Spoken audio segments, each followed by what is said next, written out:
नमस्कार दर्शक बंधु शुभ सकाळ आज 6 सेप्टेम्बर शनिवार आज रही देश विदेश राज्य 20 गुरुत्वपूर्ण खबर कौन खबर रही चलता नजर पकेबा मुख्यमंत्री बड़ घोषणा भत्ता टंका नहीं बड़ अपडेट ता सहित प्रधानमंत्री बड़ उपहार देले दीपावली एमती अनेक 20 गुरुत्वपूर्ण खबर अच्छी भिडियो शेष पर्यटन देखा आमर अनुरोध प्रथम खबर तेज प्रथम खबर रही एणिकी समस्त सरकारी ऑफिस रे बीएसएनएल नेटवर्क बाध्यतामूलक एणिकी बड़ घोषणा होती भारत संचार निगम लिमिटेड बा बीएसएनएल पूर्व स्थिति फेराई आने उद्यम आनी सरकार राज्य सरकार बीएसएनएल नेटवर्क मौजूद करने पदक्षेप नहीं जहाँफल प्रत्येक सरकार क्षेत्र में एथर चिठी लिखि जन बीएसएनएल नेटवर्क हेबो ता सहित बीएसएनएल इंटरनेट ब्रॉडबैंड लैंडमाइन एवं लीज लाइन व्यवहार कर सूचना मिलूची ओडिशा को आसीबो 600 ई बस एने सूचना देले नगर उन्नयन मंत्री परिवेश सुरक्षा पे ई बस अधिक प्रचलन करने योजना रही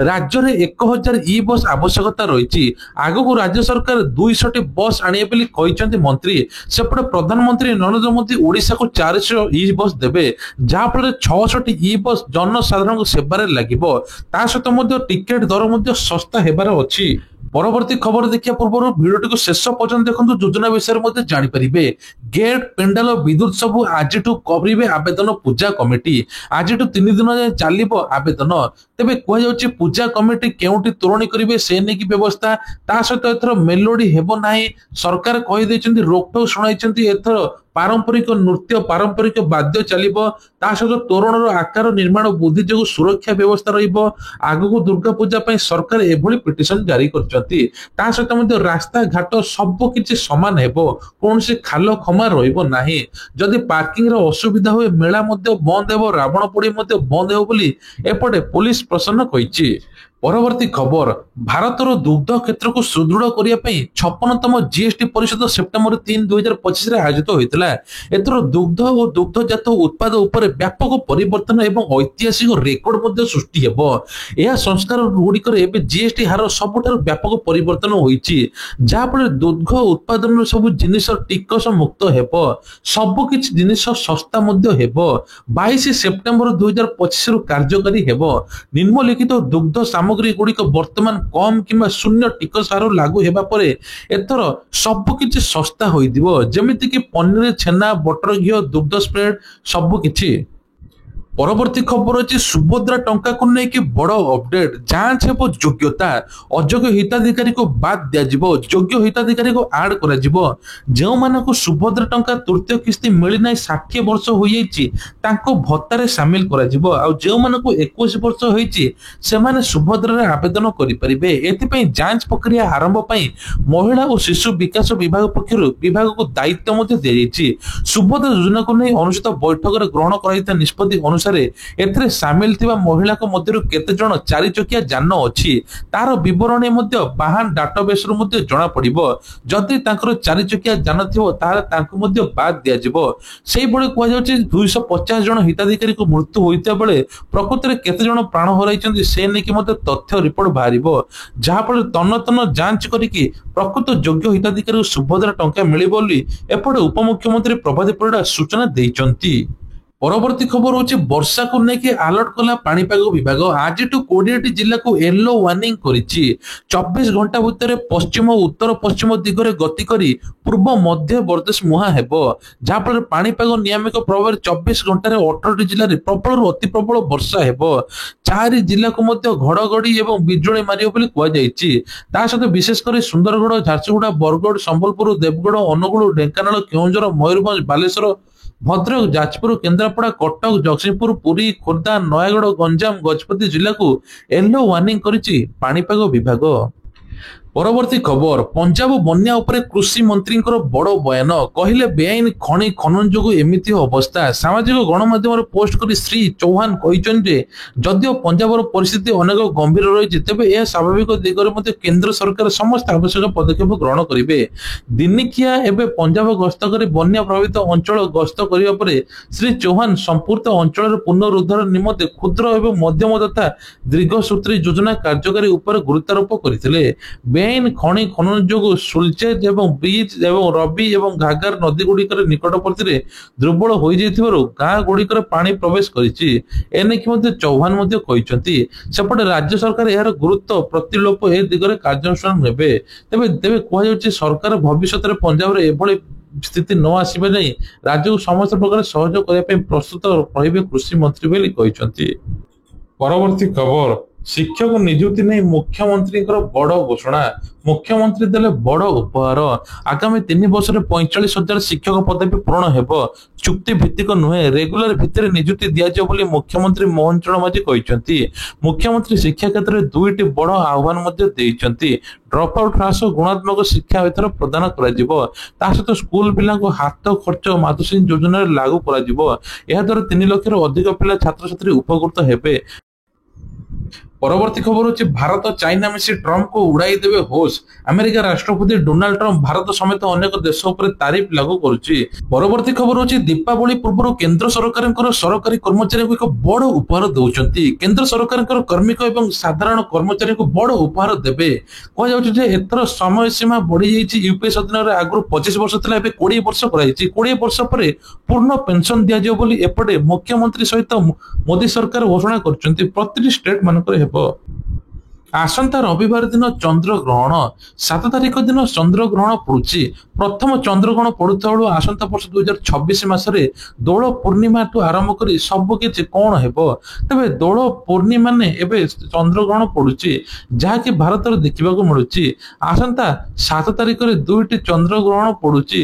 6 ମାସ ଭିତରେ ମଧ୍ୟ 2ଟି ଚନ୍ଦ୍ରଗ୍ରହଣ ଆହୁରି ପଡିବ। ତେବେ କୁହାଯାଉଛି 2ଟି ଯାକ ଚନ୍ଦ୍ରଗ୍ରହଣ ବଡ ବଡ ପର୍ବ ତଥା ମହାପ୍ରଭୁ ଜଗନ୍ନାଥଙ୍କ ସ୍ୱତନ୍ତ୍ର ତିଥିରେ ପଡୁଛି। ଗଜପତି ମହାରାଜ ଦିବ୍ୟ ସିଂହ ଦେବଙ୍କ ଜ୍ୟୋତିଷ ରାଜପଣ୍ଡିତ ଶିବନାରାୟଣ ମହାପାତ୍ର ଗଣନା କରି କହିଛନ୍ତି 6 ମାସ ବ୍ୟବଧାନରେ 2ଟି ଚନ୍ଦ୍ରଗ୍ରହଣ ପଡୁଥିବାରୁ ରାଜ୍ୟକୁ ଅଶୁଭ ମିଳିବ। ପରବର୍ତ୍ତୀ ଖବର ହେଉଛି ମଧ୍ୟବିତ୍ତଙ୍କୁ ମିଳିବ ଘର। ଏନେକି ସରକାର ବଡ ସୂଚନା ଦେଇଛନ୍ତି। ଭୁବନେଶ୍ୱରରେ ଏଥର ଘର ମଧ୍ୟ ଶସ୍ତାରେ ବିକ୍ରି ହେବ। ସେପଟେ ଆବାସ ଯୋଜନାରେ ଘର ମଧ୍ୟ ଏଥର ମିଳିବ 50,000 ଲୋକଙ୍କୁ। ପୂର୍ବରୁ 35 ଲକ୍ଷ ଆବେଦନ କରିଥିଲେ, କିଛି ଲୋକଙ୍କୁ ମିଳିଥିଲା। ଏବେ 50,000 ଲୋକଙ୍କୁ ମୋଦି ଦେବେ ଘର। 17 ତାରିଖରେ ମୋଦିଙ୍କର ଜନ୍ମଦିନ। ମୋଦି ସେହି ସମୟରେ ଉପହାର ଦେବେ ବୋଲି କୁହାଯାଉଛି। ରାସନ କାର୍ଡକୁ ନେଇକି ବଡ ଅପଡେଟ। ଏଣିକି ରାସନ କାର୍ଡ ତ କଟିଗଲା, 3 ମାସର ସରକାରୀ ସୁବିଧା ମଧ୍ୟ ପାଇବାରୁ ବଞ୍ଚିତ ହେଲେ। ଏଥର ସରକାର କହିଛନ୍ତି ରାସନ କାର୍ଡ 1,000 ଟଙ୍କା ସହାୟତା ମିଳିବ। ଯେଉଁମାନଙ୍କର ରାସନ କାର୍ଡ ଅଛି, ଆର୍ଥିକ ସ୍ୱଚ୍ଛଳ ନାହାନ୍ତି, ଇନକମ ବୋଲି ଜିରୋ, ତାହେଲେ ତାଙ୍କୁ 1,000 ଟଙ୍କା କେନ୍ଦ୍ର ସରକାର ଯୋଗାଇ ଦେବେ ବୋଲି କୁହାଯାଉଛି। ପରବର୍ତ୍ତୀ ଖବର ହେଉଛି ଏଥର ଫ୍ଲିପକାର୍ଟର ବିଗ୍ ବିଲିୟନ ଡେ 2025। ଉତ୍ସବ ଋତୁ ପାଇଁ ଆରମ୍ଭ ହେଲାଣି କିଣାକିଣି। ଏଥର କୁହାଯାଉଛି ସବୁ କିଛି ଶସ୍ତାରେ ମିଳିବ। ଆଇଫୋନଠୁ ଆରମ୍ଭ କରି ବଡ ବଡ ପ୍ୟାକେଜିଂ ସିଷ୍ଟମ ସବୁ ଉପରେ 20ରୁ 30% ଡିସକାଉଣ୍ଟ ହେବ। ଯାହାଫଳରେ big billion Samsung galaxy ultra, iPhone, Samsung galaxy 24, Google pixel ଭଳି ପ୍ଲାଟଫର୍ମ ଏଥର 40% ପର୍ଯ୍ୟନ୍ତ ମଧ୍ୟ କମିପାରେ ବୋଲି କୁହାଯାଉଛି। ପରବର୍ତ୍ତୀ ଖବର ହେଉଛି ଏଥର ମୁଖ୍ୟମନ୍ତ୍ରୀଙ୍କର ବଡ ଘୋଷଣା। ଏବେ ସବୁ କିଛି ଦରଦାମ ଶସ୍ତା ହୋଇଯିବ। କୁହାଯାଉଛି ଯେ ଏଥର ଶିକ୍ଷାନୁଷ୍ଠାନ ଗୁଡିକରେ ମଧ୍ୟ ଯେତିକ ଖାତା, ବହି, ପେନ୍ ଏବଂ ସବୁ କିଛି ଶସ୍ତା ହେବ। ସେପଟେ ମଧ୍ୟ ଦୁଗ୍ଧ ଜାତର ଯେତିକ ସବୁ ସାମଗ୍ରୀ ସବୁ ଶସ୍ତା ହେବ। ଏପଟେ ଚପଲ, ପ୍ୟାଣ୍ଟ ସାର୍ଟ, ବ୍ଲେଜର ଏବେ ସବୁ ଶସ୍ତା ହେବ। ତା ସହିତ ମଧ୍ୟ କୁହାଯାଉଛି ଯେ ଏଥର ଟ୍ରାକ୍ଟରଙ୍କର ମେସିନ, ଟାୟାର ଏବଂ ଏସବୁ ଉପରେ ଶସ୍ତା ହେବ ବୋଲି କୁହାଯାଉଛି। ପରବର୍ତ୍ତୀ ଖବର ହେଉଛି ପିଲାଙ୍କ ସ୍ୱପ୍ନ ପୂରଣ ପାଇଁ ଶିକ୍ଷାଦାନ ସହିତ ସେମାନଙ୍କର ମେଣ୍ଟର ହୁଅନ୍ତୁ, ଏଭଳି କହିଛନ୍ତି ମୁଖ୍ୟମନ୍ତ୍ରୀ। ପିଲାମାନଙ୍କ ଭିତରେ ଲୁକାୟିତ ପ୍ରତିଭାକୁ ଚିହ୍ନଟ କରନ୍ତୁ। ପିଲାମାନଙ୍କୁ ନିଜ ଇଚ୍ଛାରେ ଉଡ଼ିବାକୁ ଦିଅନ୍ତୁ। ସ୍ୱପ୍ନ ଦେଖିବାକୁ ସୁଯୋଗ ଦିଅନ୍ତୁ। ସ୍ୱପ୍ନ ପୂରଣ କରିବା ପାଇଁ ଜଣେ ଜଣେ ମେଣ୍ଟର ଭାବେ କାମ କରନ୍ତୁ ବୋଲି ମୁଖ୍ୟମନ୍ତ୍ରୀ ମୋହନ ଚରଣ ମାଝୀ ଘୋଷଣା କରିଛନ୍ତି। ଗୁରୁ ଦିବସ ଦିନ ଗତକାଲି ମୁଖ୍ୟମନ୍ତ୍ରୀ ଏସବୁ କଥା କହିଛନ୍ତି। ତା ସହିତ ପିଲାମାନଙ୍କ ପାଇଁ ମାଧୁଶ୍ରୀ ଯୋଜନାରେ ସରକାର 5,000 ଟଙ୍କା ମଧ୍ୟ ସହାୟତା କରିବେ। ଏଥର କୁହାଯାଉଛି ଶିକ୍ଷକ ଶିକ୍ଷୟିତ୍ରୀଙ୍କୁ ଉଦ୍ବୋଧନ ଦେଇଥିଲେ। ତାପରେ ଡକ୍ଟର ରାଧାକୃଷ୍ଣଙ୍କ ପ୍ରତ୍ୟେକ ବିଦ୍ୟାର୍ଥୀ, ପ୍ରତ୍ୟେକ ଶିକ୍ଷକ ଶିକ୍ଷୟିତ୍ରୀ ହେଉଛନ୍ତି ଆଦର୍ଶ। କେବଳ ଜଣେ ବରିଷ୍ଠ ଶିକ୍ଷାବିଦ, ଦାର୍ଶନିକ କିମ୍ବା ରାଷ୍ଟ୍ରନୀତିଜ୍ଞ ନଥିଲେ ମଧ୍ୟ ସେ ଭାରତ ବର୍ଷର ଜଣେ ଶ୍ରେଷ୍ଠ ଗୁରୁ। ମୁଖ୍ୟମନ୍ତ୍ରୀ କହିଥିଲେ ଆଜିର ଶିକ୍ଷା ପଦ୍ଧତିରେ ଆମର ସବୁଠାରୁ ବଡ 2ଗୋଟି ଆହ୍ୱାନ ରହିଛି। ପ୍ରଥମଟି ହେଲା ଡ୍ରପ୍ ଆଉଟ୍ ହାରକୁ ଆଶାତୀତ ଭାବେ ହ୍ରାସ କରିବା। ଦ୍ୱିତୀୟଟି ହେଉଛି ସମସ୍ତଙ୍କ ପାଇଁ ଗୁଣାତ୍ମକ ଶିକ୍ଷା ପ୍ରଦାନ କରିବା। ପରବର୍ତ୍ତୀ ଖବର ହଉଛି ମୁମ୍ବାଇ ସହରରେ ପଶିଛନ୍ତି 14 ଆତଙ୍କବାଦୀ। ମୁମ୍ବାଇ ଟ୍ରାଫିକ ପୋଲିସକୁ ଏଭଳି ଧମକପୂର୍ଣ୍ଣ ମେସେଜ ମଧ୍ୟ ମିଳିଛି। ଏହି ମେସେଜ କଣ୍ଟ୍ରୋଲ ରୁମକୁ ମଧ୍ୟ ଆସିଥିଲା। କୁହାଯାଉଛି ଯେ ଆତଙ୍କବାଦୀଙ୍କ ପାଖରେ 40 କିଲୋ ଆରଡିଏକ୍ସ ମଧ୍ୟ ଅଛି। ସେମାନେ ଗାଡିରେ ରଖିଛନ୍ତି।